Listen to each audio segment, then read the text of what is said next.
जय हिंद साथियों, आप सभी को मेरा प्यार भरा नमस्कार। मैं मुकेश यादव, मैं टारगेट से।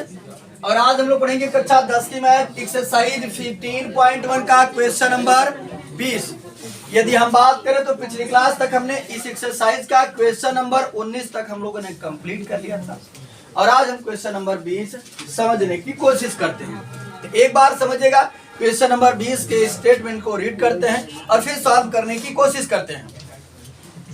मान लीजिए आप एक पासे को आकृति 15.6 में दर्शाए आयताकार क्षेत्र में यादृच्छा रूप से गिराते हैं। ए बच्चे समझिएगा ध्यान से, हमारे पास एक पासा है।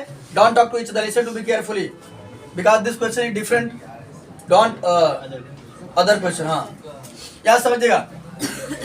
अगर हम बात करें इस क्वेश्चन की तो कह रहा है कि मान लीजिए आपके पास एक पासा है, ठीक, एक पासा है और कह रहा है इस पासे को दर्शाए अनुसार आयताकार आकृति है। ठीक, कोई बच्चा बात कर रहा है जो हमारे कान में बार बार आवाज आ रही है, बात ना करो, बता दे रहे हैं, डिस्टर्ब होता है। याद समझिए बच्चे, एक पासे को हम क्या काम करते हैं, इस आकृति में गिराते हैं जो आकृति किस आकार की है, आयताकार है। ठीक, आयताकार। मान लीजिए आप एक पासे को आकृति में 15.6 में दर्शाए आयताकार क्षेत्र में यादृच्छा रूप से गिराते हैं। इसकी क्या प्रायिकता है कि वह पासा 1 मीटर व्यास वाले वृत्त के अंदर गिरेगा। हमको प्रायिकता फाइंड आउट करनी है कि इसकी क्या प्रायिकता है कि ये जो पासा गिरेगा वो 1 मीटर व्यास वाले वृत्त के अंदर ही गिरेगा। तो समझिएगा, अभी तक जो हम क्वेश्चन करते थे संख्याओं से रिलेटेड, ताश से रिलेटेड, इन सब से रिलेटेड देता था, लेकिन ये क्वेश्चन थोड़ा सा डिफरेंट दे दिया गया है, आकृति से रिलेटेड। तो समझिएगा कोई कठिन कार्य नहीं है। जो टोटल संख्या होती है उसे हम कुल संभावित परिणाम कहते हैं। तो अगर हम पूरा क्षेत्रफल निकाल लें तो पूरा क्षेत्रफल हमारा हो जाएगा कुल संभावित परिणाम। ठीक, पूरा क्षेत्रफल हमारा हो जाएगा कुल संभावित परिणाम। उसके बाद समझिएगा, अगर मैं ये वृत्त का क्षेत्रफल निकाल लेता हूं तो ये हमारा अनुकूल परिणाम हो जाएगा, क्योंकि गिरने के लिए हमको इसमें बोल रहा है। तो टोटल निकालेंगे तो क्या हो जाएगा हमारा कुल संभावित परिणाम, और इसका निकालेंगे तो क्या हो जाएगा अनुकूल। ठीक, क्या लिखेंगे हम, आयताकार क्षेत्र का क्षेत्रफल, आयताकार क्षेत्र का क्षेत्रफल। ये बच्चे, आयत का क्षेत्रफल होता है लंबाई गुणित चौड़ाई। तो लंबाई कितनी है 3, चौड़ाई कितनी है 2, हो जाएगा 3 गुणित 2, हो जाएगा 3 दूनी 6 मीटर स्क्वायर। और हमने ये बात कई बार बताया, इस बात को भूला मत क्या करिए कि क्षेत्रफल हमेशा स्क्वायर में होता है जो यूनिट दिया रहेगा। ठीक, एक बार हिंदी यही सेम टू सेम लाइन खींचे तो इसका मतलब आपको सेम टू सेम ये हिंदी राइट डाउन करनी है फिर से।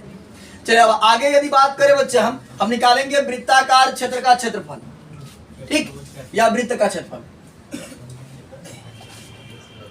तो वृत्त का क्षेत्रफल ये हमने चैप्टर 10 में आपको पढ़ाया था, क्या था, पाई आर स्क्वायर। चलिए पाई की बात करें तो 22/7 होता है रेडियस, सॉरी 22/7, और रेडियस हमारी कितनी है 1/2। हमने आपको बताया नहीं, कह रहा था 1 मीटर व्यास, तो व्यास का आधा क्या होता है त्रिज्या, एक का आधा हो जाएगा 1/2, तो 1/2 का स्क्वायर। तो ये बन जाएगा बच्चे हमारा 22/7 में पाई रहने दीजिए, कोई दिक्कत नहीं है, पाई रहने देते हैं, इसे आवश्यकता पड़ेगी तो लास्ट में रख देंगे। पाई को हमने रहने दिया, ये बन जाएगा हमारा पाई इंटू 1/4, ये बन गया हमारा पाई/4। ठीक है, मीटर स्क्वायर। तो हमारे पास बच्चे अनुकूल परिणाम भी आ गया और संभावित परिणाम भी आ गया। और प्रायिकता का हम फार्मूला जानते हैं, अनुकूल परिणाम अपान कुल संभावित परिणाम। तो टोटल एरिया जो हो गया वो संभावित परिणाम हुआ, और वृत्त का एरिया जो हो गया वो क्या हो गया, अनुकूल परिणाम हो गया। तो समझिएगा बच्चे, यहाँ पर लिखेंगे हम 1 मीटर व्यास वाले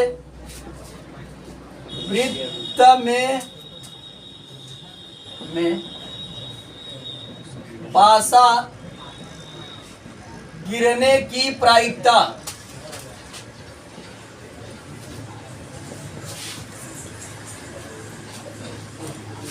तो होता है अनुकूल अपान संभावित।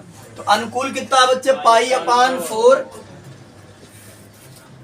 अपान संभावित कितना है 6। इसके बटे माना जाता है 1, पलट जाएगा, चौथा जाएगा पहले के पास, तीसरा जाएगा दूसरे के पास, तो जाएगा पाई बटे 4 छंग 24 हो गया। ये हो गई हमारी प्रायिकता, और चाहे तो आप पाई का भी मान रख सकते हैं। ठीक, आए बच्चे, अब हम लोग अगला क्वेश्चन नंबर 21 समझते हैं। 21 नंबर क्वेश्चन की यदि बच्चे हम बात करें तो कहा जा रहा है कि 144 बाल पेनों के एक समूह में 20 बाल पेन खराब हैं और शेष अच्छे हैं। आप वही पेन खरीदना चाहेंगे जो अच्छा हो, परंतु खराब पेन आप खरीदना नहीं चाहेंगे। दुकानदार इन पेनों में से यादृच्छा एक पेन निकाल कर आपको देता है। इसकी क्या प्रायिकता है कि आप वह पेन खरीदेंगे और दूसरा आप वह पेन नहीं खरीदेंगे। तो बच्चे टोटल कितना है 144, तो कुल संभावित परिणाम कितना हो गया 144। और अच्छे पेन कितने हैं, खराब पेन भी है 124 पेन हमारा क्या हो जाएगा अच्छे पेन। क्या समझिएगा, कुल संभावित परिणाम कितना हो गया बच्चे, कुल संभावित परिणाम हमारा बना, कुल संभावित परिणाम बराबर 144 और खराब पेनों की संख्या 20। खराब पेनों की संख्या कितनी है,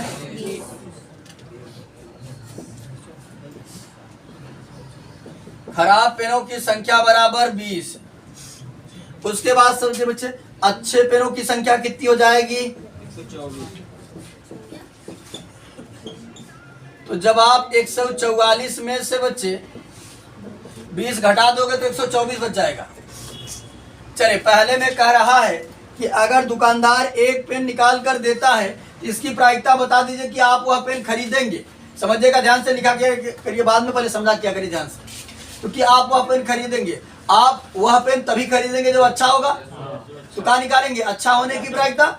अच्छा होने की प्रायिकता कितना हो जाएगा, अनुकूल अपान संभावित 124 बटे 144 लिखेंगे। पेन खरीदने की प्रायिकता, पेन खरीदने की प्रायिकता तो हो जाएगा अनुकूल अपान संभावित। ठीक, अगर हम बात करें अनुकूल परिणाम, अनुकूल कितना है 124 बटे 144 कट जाएगा 4 से, और किसी से नहीं कटेगा। चले 4 तिहाई 12, 4 1 4 और 4 तिहाई 12, 4 छंग 24, 31 बटे 36। यानी पेन खरीदने की जो प्रायिकता है वो कितनी है। अब यहाँ से बिंदु लिख लीजिएगा। अब निकालेंगे हम पेन ना खरीदने की प्रायिकता।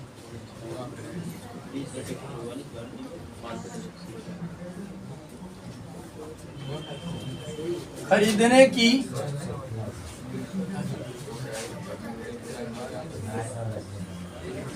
पेन नहीं खरीदने की प्रायिकता, तो अगर हम पेन नहीं खरीदने की प्रायिकता को अगर हम बात करें तो जाएगा ये बच्चे, जो पेन खराब होगा वही आप नहीं खरीदेंगे। तो खराब पेन कितना है 20 बटे 144 अनुकूल अपान संभावित।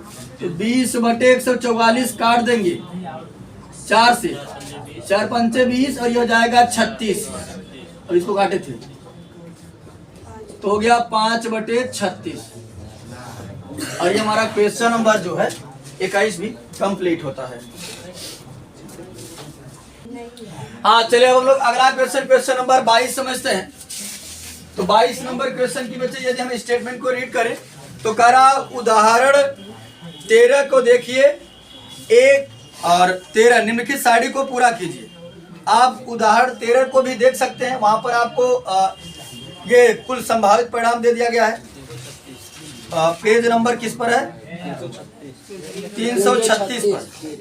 तो ये उदाहरण 13 आपका दिया गया यहाँ पर। ठीक, ये देखो कुल संभावित परिणाम की बात कर रहा है यहाँ पर, इसीलिए आपको देखने के लिए बोला है। चलिए, और निम्नलिखित सारणी को पूरा कीजिए।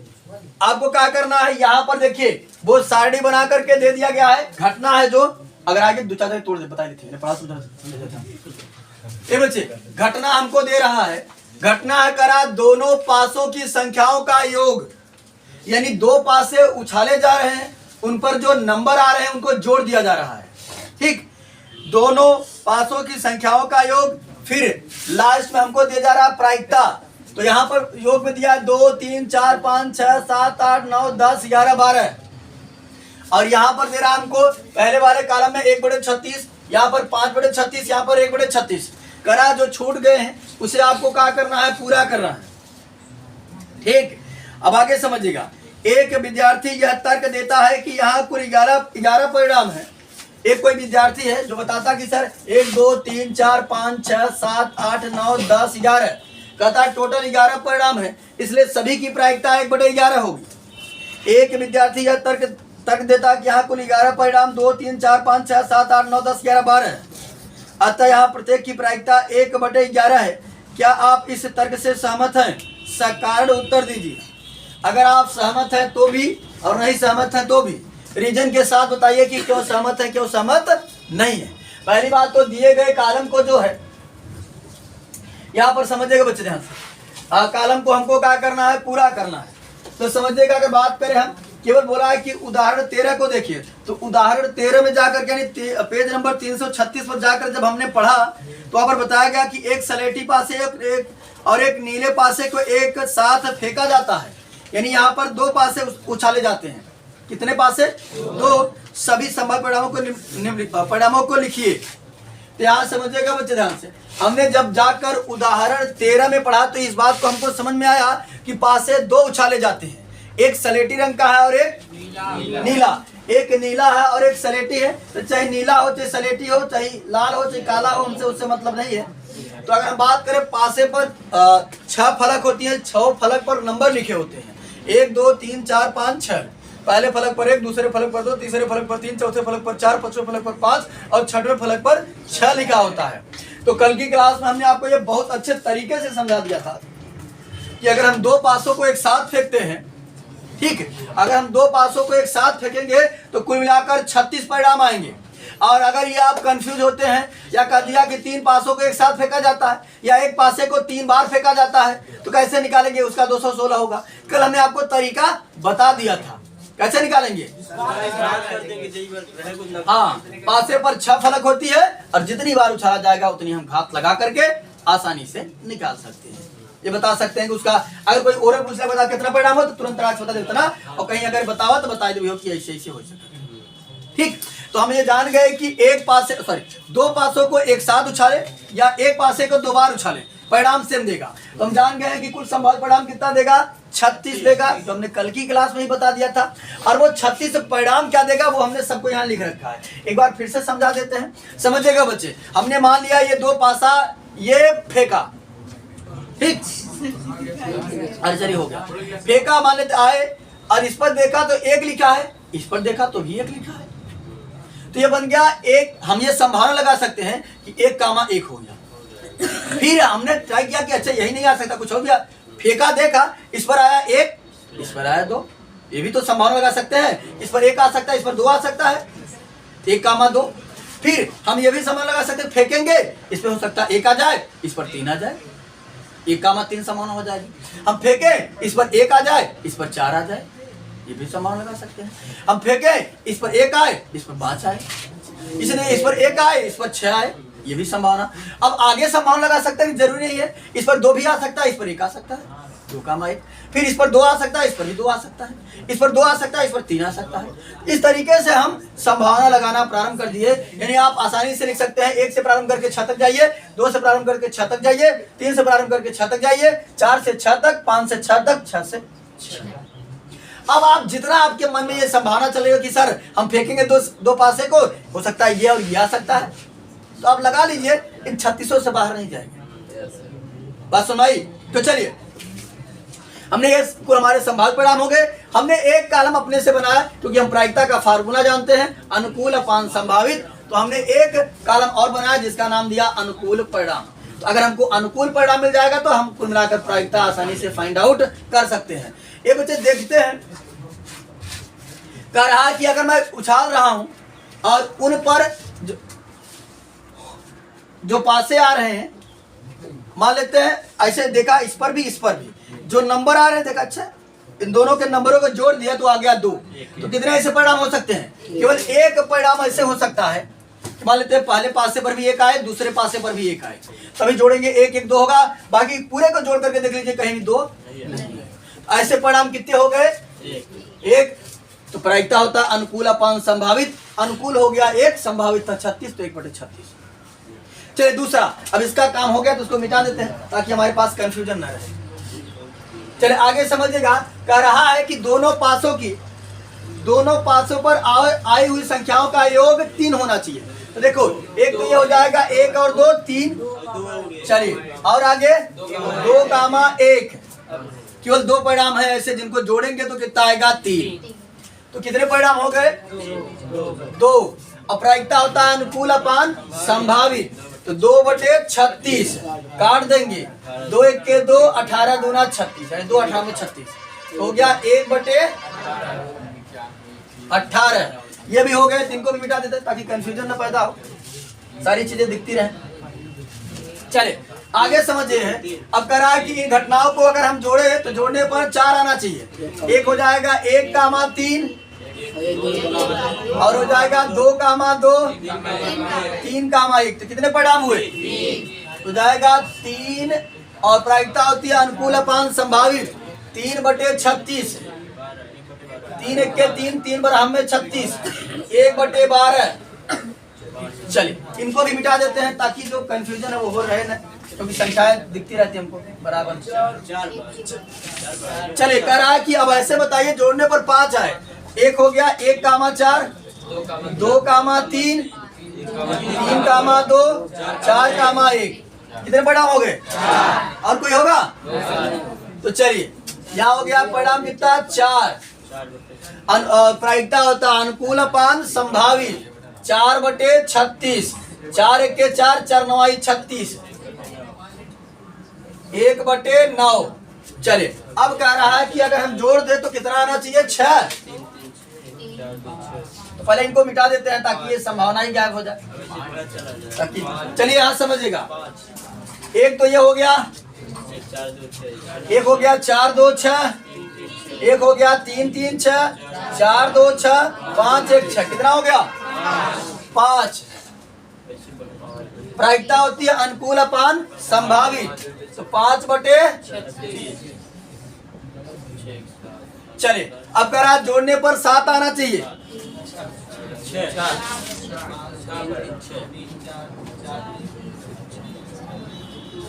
तो समझिएगा, एक परिणाम हमारा हो जाएगा 1 और 6 7, 2 5 7, 3 4 7, 4 3 7, 5 2 7, 6 1 7। कितना हो गया? 6 परिणाम।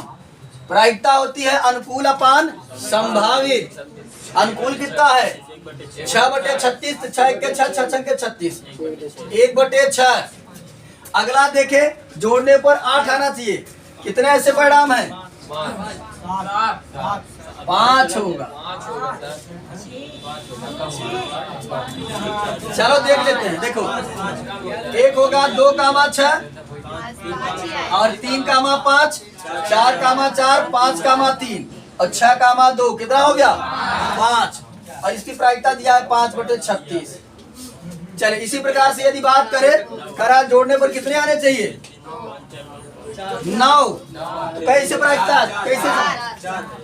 1 2 3 4। कितना हो गया? 4। प्रायिकता यानी कि प्रायिकता हो जाएगी अनुकूल अपान संभावित, 4/36, 4 1 के 4, 4 9 36, 1/9। फिर करा जोड़ने पर 10 आए। कितना हो जाएगा? 3 परिणाम। ये हो गया, ये 4 6 10, 5 5 10, 6 4 10। कितना परिणाम हो गया? 3। प्रायिकता कितनी हो जाएगी? 3/36 तो काट देंगे, 3 1 के 3, 3 बराबर में 36, 1/12। उसके बाद 11 वाला कितना है? 2। 2/36 तो काट देंगे, 1/18। यहाँ जाएगा 1/18 और बाकी जोड़ने पर 12 आए, कितना है 1, तो हो जाएगा 1/36। यहाँ गया 1, उसका भी दिया था 1/36। तो हमने इस कॉलम को पूरा कर दिया प्रायिकता की, और कह रहा था कि एक विद्यार्थी ये तर्क दे रहा था कि 11 परिणाम है तो प्रत्येक का जो प्रायिकता आएगी वो क्या आएगी 11/36 आएगा। अच्छा 1/11 कह रहा था वो कितना कह रहा था 1/11। तो यहाँ लिखेंगे हम विद्यार्थी द्वारा दिया गया तर्क, यहाँ लिखेंगे दूसरे में विद्यार्थी द्वारा दिया गया तर्क असत्य है क्योंकि प्रत्येक की प्रायिकता 1/11 नहीं है। हमने लगा करके सॉल्व करके देख लिया। हाँ बच्चे चलिए अब हम लोग अगला क्वेश्चन नंबर 23 समझते हैं। तो 23 नंबर प्रश्न कर रहा है, एक खेल में 1 रुपए के सिक्के को 3 बार उछाला जाता है। ये बच्चे साथ हैं, एक खेल में 1 रुपए के सिक्के को 3 बार उछाला जाता है, प्रत्येक बार का परिणाम लिख लिया जाता है। तीनों परिणाम समान होने पर अर्थात 3 चित या 3 पट होने पर हनीफ के खेल में जीत जाएगा, अन्यथा वह हार जाएगा। हनीफ के खेल में हार जाने की प्रायिकता परिकलित कीजिए। ये बच्चे समझिएगा ध्यान से, हनीफ नाम का कोई बच्चा है जो खेल रहा है, अगर लगातार 3 हेड आता है तब पर भी जीतेगा, लगातार 3 टेल आता है तब पर भी जीतेगा, अन्यथा वह हार जाएगा।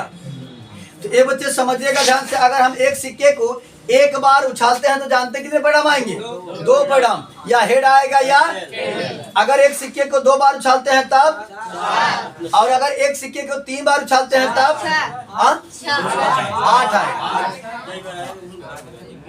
देखिए जैसे हमने पासे को बताया था, समझ लीजिए जैसे हमने पासे को बताया था, पासे पर 6 फलक होती है, जितनी बार उछाला जाता है उतना घात लगा देते हैं। जैसे 3 बार उछाला गया तो 6 संख्या 36 का 216 होगा। अगर हम बात करें सिक्के पर 2 पहलू होता है, एक हेड और एक टेल, और इस पर हम जितना बार उछालेंगे उतनी घात लगा देंगे। अगर 2 बार उछालेंगे तो 2 दूना 4 परिणाम आएगा, 3 बार उछालेंगे तो 2 दूना 4 दूना 8। ठीक है, क्या समझिएगा, एक सिक्के को बच्चे बात नहीं, एक सिक्के को 3 बार उछालने पर, इधर जान दो मरमो कर बता दे, बार बताते हमारे कान में आवाज आती है, डिस्टर्ब होता है। 3 बार उछालने पर कुल संभावित परिणाम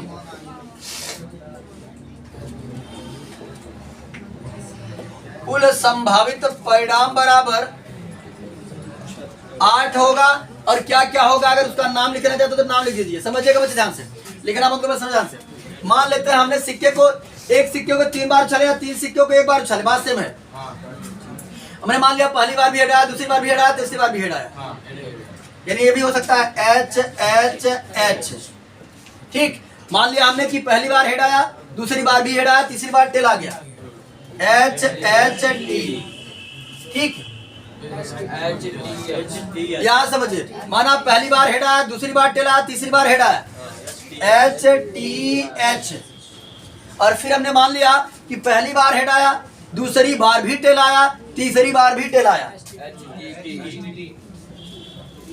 तो कितना परिणाम बना बच्चे 4 परिणाम बना। अब अगर आप 4 लिख लीजिए क्योंकि 8 है तो 4 इसका उल्टा जस्ट होता है। अगर दिमाग लगा कर लिख लेते तो अच्छी बात है, 4 लिखने के बाद जस्ट इसका उल्टा लिख दीजिए, तो एक बन जाएगा हमारा डबल टी एच हो सकता है। यानी मान लेते हैं पहली और दूसरी बार टेल आया, तीसरी बार हेड आ गया, फिर उसके बाद हो सकता है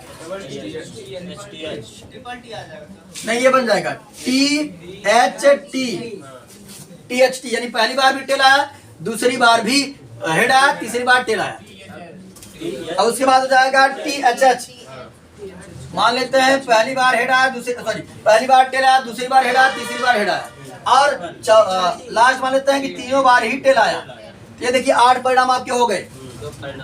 ठीक, अब हनीफ अगर बात करें तो हनीफ जीतेगा कब, जब या तो लगातार हेड आए या लगातार टेल आए। ठीक, या देखो 2 ही बार जीत सकता है कि यहाँ एक यहाँ, बाकी 6 अनुकूल परिणाम उसके हारने के हैं, है ना। क्या देखा, बाकी देखो ये अब इन सभी में हारता रहेगा वो, तो हारने वाला परिणाम कितना है, अनुकूल परिणाम 6 है। क्या लिखेंगे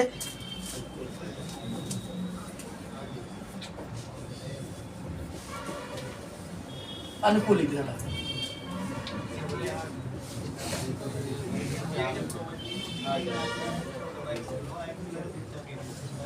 अनुकूल परिणाम कितना हो जाएगा बच्चे? टोटल था 8, 8 में से 2 कंडीशन में जीतेगा, 6 कंडीशन में हारेगा, तो हो गया 6। अब हनीफ के मैच हारने की प्रायिकता, हनीफ के खेल में हारने की प्रायिकता अनुकूल अपान संभावित, अनुकूल कितना है? 6, संभावित कितना है? 2 तिहाई 6, 2 चौक 8, 3/4। ठीक है, हो गया आपका क्वेश्चन नंबर 23 भी कंप्लीट। 24 है बच्चे, यहाँ समझिए, एक पासे को 2 बार फेंका जाता है, इसकी क्या प्रायिकता है कि 5 किसी बार भी नहीं आएगा और 5 कम से कम 1 बार आएगा। एक पासे को 2 बार फेंकना और 2 पासे को एक साथ फेंकना एक ही प्रयोग माना जाता है। चलिए इसको थोड़ा सा मिटा देते हैं तो उसको बताते हैं।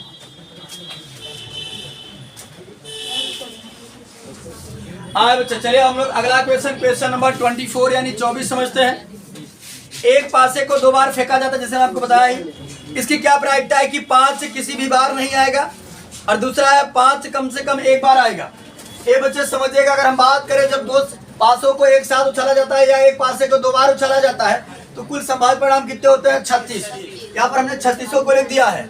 कह रहा है कि ये बताइए कि 5 किसी भी बार नहीं आएगा। तो पहले अगर हम पता कर लें कि 5 कितनी बार आ रहा है, तो देखो यहाँ समझो बच्चे ध्यान से। पहली बात तो 5 यहाँ 6 बार आ गया, इन सभी 5 है। उसके बाद समझिएगा इधर ध्यान से, 1 2 3 4 5, ठीक। तो 6 5 5 कितनी बार आएगा? 11 बार 5 आएगा। तो बचा कितना? 25 बार नहीं आएगा हमारा वो, है ना। तो यानी कि 5 ने आने का अनुकूल परिणाम कितना हो गया? 25। अब 5 ने आने की प्रायिकता निकाल लेते हैं। 5 ना आने की प्रायिकता तो जाएगा अनुकूल अपान संभावित, तो जाएगा 25/36। यानी ये पहला वाला कंप्लीट हो गया। चलिए इसी का दूसरा है बच्चे, बात ना करें। दूसरा प्रश्न है, कह रहा है 5 कम से कम 1 बार आए। तो 5 कम से कम 1 बार कितनी बार आ रहा है? 11 बार, ठीक। 1 2 3 4 5 ये हो गया और 6 ये 6 5 क्या लिखेंगे? कम से कम 5 1 बार आने का अनुकूल परिणाम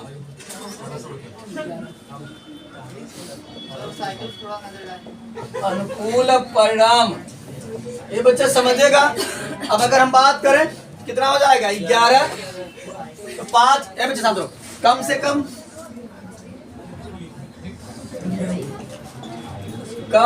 कम 5 एक बार आने की प्रायिकता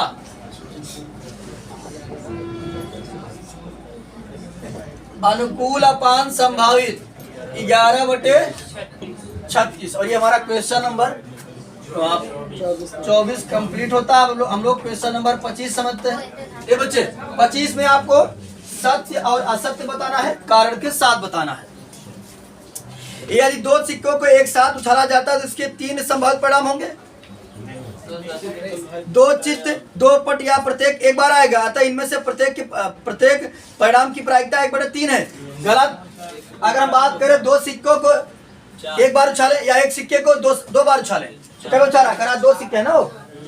यदि 2 सिक्कों को अगर हम 1 बार उछालेंगे तो मान लेते हैं पहले बार हेड आ सकता है दोनों पर, फिर हो सकता है HT आ सकता है, यानी हेड पहले पर हेड दूसरे पर टेल, फिर आ सकता है टेल दूसरे पर हेड, फिर हम मान सकते हैं टेल और टेल आ सकता है। एक सिक्के को 2 बार उछालेंगे तो कितना आएगा 4, कुल संभावित परिणाम 4 होंगे। और अगर बात करें हम प्रत्येक की प्रायिकता जो होगी वो कितनी होगी 1/4 होगी, क्योंकि कुल संभावित परिणाम कितना हो गया 4 और सब एक बार आए हैं, तो प्रत्येक की प्रायिकता 1/4 होगी। यानी क्या लिखेंगे, दिया गया कथन असत्य है।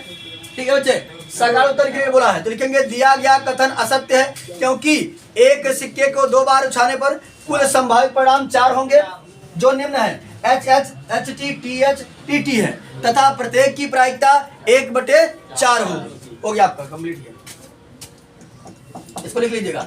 चलिए दूसरा है, यदि एक पासे को फेंका जाता है, इसके 2 संभावित परिणाम, एक विषम संख्या या एक सम संख्या है, अतः यह एक विषम संख्या ज्ञात करने की प्रायिकता 1/2 है।